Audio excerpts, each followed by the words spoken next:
আসসালামু আলাইকুম। এখন দেখবেন সংবাদ শিরোনাম।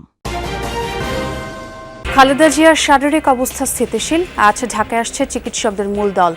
রোগ মুক্তি কামনায় গ্রামের বাড়ি ফেনী সহ বিভিন্ন স্থানে বিশেষ দোয়া। সাবেক প্রধানমন্ত্রী সহ জিয়া পরিবারকে অতি গুরুত্বপূর্ণ ব্যক্তি ঘোষণার সিদ্ধান্ত সরকারের। হাসপাতালে নিরাপত্তা জোরদার। শিগগিরই দেশে ফিরছেন তারেক রহমান। ফেসবুকে আওয়ামী পন্থীদের রিভিউ বম্বিং টার্গেট করে অনলাইনে চালানো হচ্ছে মব ভায়োলেন্স। ক্ষতির শিকার বিভিন্ন সংবাদ মাধ্যম। 2 যুগ পর নির্বাহী বিভাগ থেকে পৃথক হলো বিচার বিভাগ। বিচারকদের নিয়োগ, পদোন্নতি থাকবে প্রধান বিচারপতির হাতে। রাজনৈতিক হস্তক্ষেপ অবসানের আশা। টাঙ্গাইল 5 আসনে বিএনপির মনোনয়ন ঘিরে নানা জল্পনা। প্রার্থী ঘোষণা বিলম্বে বাড়ছে রাজনৈতিক উত্তাপ। সম্ভাব্য প্রার্থীদের মিটিং মিছিল এলাকা জুড়ে। চূড়ান্ত হয়েছে সম্মিলিত ইসলামী ব্যাংক আমানত পরিশোধ স্কিমের খসড়া। সবার আগে অর্থ ফেরত পাবেন সঞ্চয়ী ও চলতি হিসাবধারীরা। এতক্ষণ শুনছিলেন সংবাদ শিরোনাম, এখন দেখবেন বিস্তারিত। বিএনপি চেয়ারপারসন খালেদা জিয়ার শারীরিক অবস্থার এখনও কোনো উন্নতির খবর পাওয়া যায়নি। বিএনপি নেতা আহমেদ আজম খালেদা জিয়ার শারীরিক অবস্থা খুব ক্রিটিক্যাল বলেও দলের মহাসচিব তা উড়িয়ে দিয়ে বলেছেন, বর্তমানে বেগম জিয়ার অবস্থা স্থিতিশীল, আছেন চিকিৎসকদের পর্যবেক্ষণে। ডাক্তার AJM জাহিদ হোসেন ছাড়া খালেদা জিয়ার চিকিৎসা সংক্রান্ত কোনো তথ্য গ্রহণ না করারও আহ্বান জানিয়েছে বিএনপি। এর মধ্যে খালেদা জিয়ার চিকিৎসায় 5 সদস্যের চীনা মেডিকেল টিম এখন ঢাকায়। আজ আসবে চিকিৎসকদের মূল দল। এদিকে গতরাত 12:30টার দিকে হাসপাতালে খালেদা জিয়ার সাথে দেখা করেছেন বিএনপি মহাসচিব মির্জা ফখরুল ইসলাম আলমগীর ও ডাক্তার AJM জাহিদ হোসেন। প্রায় 1 সপ্তাহ ধরে রাজধানীর এভারকেয়ার হাসপাতালে ভর্তি বিএনপি চেয়ারপারসন খালেদা জিয়া। দেশি বিদেশি চিকিৎসকদের সমন্বয়ে গঠিত মেডিকেল বোর্ডের নির্দেশনায় সিসিইউতে চলছে তার চিকিৎসা। খালেদা জিয়ার জন্য এদিনও অনেক নেতাকর্মী, সাধারণ মানুষ হাসপাতালের সামনে ভিড় করেন, প্রার্থনা করেন খালেদা জিয়ার দ্রুত আরোগ্যের। বিএনপি মহাসচিব জানান, খালেদা জিয়াকে সুস্থ করতে মেডিকেল বোর্ড আপ্রাণ চেষ্টা করে যাচ্ছে। তারই অংশ হিসেবে সোমবার চীন থেকে 5 সদস্যের মেডিকেল টিম আসে এভারকেয়ার হাসপাতালে। মঙ্গলবার আসবে চিকিৎসকদের মূল দল। চিকিৎসকরা কাজ করছেন, আপ্রাণ চেষ্টা করছেন, দেশি বিদেশি সমস্ত চিকিৎসকদেরকে যুক্ত রেখেই তারা চিকিৎসাটা করছেন। এবং আল্লাহ তাআলার কাছে আমরা সবসময় গোটা দেশবাসী এই দোয়া করছি যে আল্লাহ তাআলা তাকে যেন সুস্থ করে দেন, তিনি যেন সুস্থ হয়ে আমাদের মাঝে আসেন। সামাজিকভাবে কোণঠাসা হয়ে এখন অনলাইনে সক্রিয় থাকার চেষ্টা করছে আওয়ামী লীগ। নানান ফেক পেজ ও অ্যাকাউন্ট খুলে এখন আওয়ামী বট বাহিনী চালাচ্ছে অনলাইন মব। ভাইরাসের মতো ছড়িয়ে পড়া এসব ফেক পেজ ও অ্যাকাউন্টের কারণে ক্ষতিগ্রস্ত হচ্ছে দেশীয় বিভিন্ন সংবাদ মাধ্যম।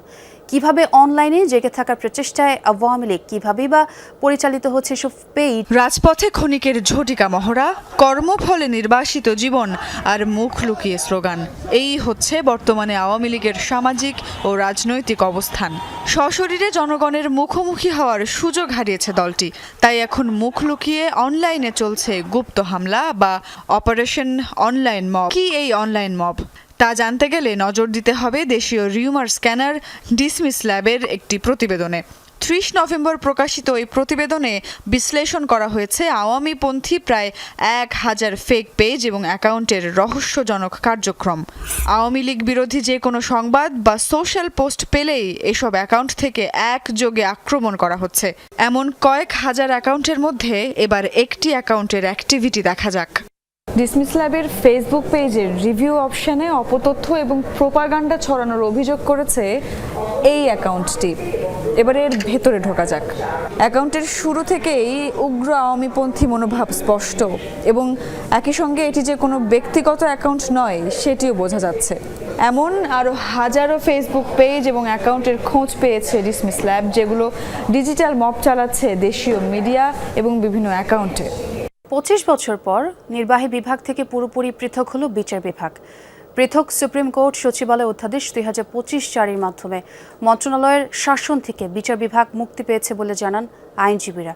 অধস্তন আদালতের বিচারকদের নিয়োগ, পদোন্নতি ও ছুটির ক্ষমতা বিচারপতির হাতে থাকায় বিচার কার্যে রাজনৈতিক হস্তক্ষেপের ইতি ঘটবে বলেও আশাবাদী আইন সংশ্লিষ্টরা। এদিকে এরই মধ্যে পৃথক সচিবালয়ের সচিবও নিয়োগ হয়েছে। আইন মন্ত্রণালয় ও বিচার বিভাগের মধ্যে দীর্ঘদিন ধরেই চলে আসছিল টানাপোড়েন। সংবিধান অনুযায়ী নিম্ন আদালতের বিচারকদের ছুটি, পদোন্নতি, কর্মস্থল নির্ধারণ সুপ্রিম কোর্টের পরামর্শে রাষ্ট্রপতির হাতে ছিল। তবে এতদিন সেই ক্ষমতার চর্চা সহ অপপ্রয়োগও করে আসছে আইন মন্ত্রণালয়। 5 আগস্ট পট পরিবর্তনের পর সুপ্রিম কোর্ট সচিবালয় প্রতিষ্ঠার উদ্যোগ নেয় অন্তর্বর্তী সরকার। গত রবিবার সুপ্রিম কোর্ট সচিবালয় অধ্যাদেশ জারির মাধ্যমে নির্বাহী বিভাগ থেকে পুরোপুরি পৃথক হয় বিচার বিভাগ। অধ্যাদেশ অনুযায়ী সুপ্রিম কোর্ট সচিবালয় প্রতিষ্ঠা হলে রাষ্ট্রপতির পরামর্শে নিম্ন আদালতের বিচারকদের বদলি, পদোন্নতি ও নিয়োগের ক্ষমতা পাবেন প্রধান বিচারপতি। নতুন অধ্যাদেশের ফলে নিশ্চিত হচ্ছে আদালতের আর্থিক স্বাধীনতাও। তবে 50 কোটি টাকার বেশি খরচে অনুমোদন লাগবে অর্থ মন্ত্রণালয়ের। দুর্দশাগ্রস্ত 5 ইসলামী ব্যাংকের আমানতকারীদের অর্থ ফেরত দিতে চূড়ান্ত করা হচ্ছে আমানত পরিশোধ স্কিমের খসড়া। নবগঠিত সম্মিলিত ইসলামী ব্যাংকের পর্ষদের অনুমোদন নিয়ে দ্রুতই তা প্রকাশ করা হবে। সবার আগে ফেরত দেওয়া হবে সঞ্চয়ী এবং চলতি হিসাবের অর্থ। সম্মিলিত ইসলামী ব্যাংক কার্যক্রম শুরু হলেও অপারেশনাল হেড হিসেবে দায়িত্ব পালন করবেন 5 ব্যাংকের প্রশাসকরা। সব প্রক্রিয়া শেষ করে ব্যাংক হিসেবে বাংলাদেশ ব্যাংকের চূড়ান্ত অনুমোদন পেয়েছে সম্মিলিত ইসলামী ব্যাংক, যেটি এখন আনুষ্ঠানিক কার্যক্রম শুরুর অপেক্ষায়। তবে কার্যক্রম শুরুর আগেই নাজমা মুবারককে সরিয়ে নতুন ব্যাংকের চেয়ারম্যান হিসেবে নিয়োগ দেওয়া হয়েছে সাবেক সচিব ডক্টর মোহাম্মদ আইয়ুব মিয়াকে। নতুন সম্মিলিত ইসলামী ব্যাংকের সাথে একীভূত হবে দুর্দশাগ্রস্ত এক্সিম, ফার্স্ট সিকিউরিটি, সোশ্যাল ইসলামী, গ্লোবাল ইসলামী এবং ইউনিয়ন ব্যাংক। এসব ব্যাংকের গ্রাহকের অর্থ ফেরত দিতে চূড়ান্ত করা হয়েছে আমানত পরিশোধ স্কিমের খসড়া।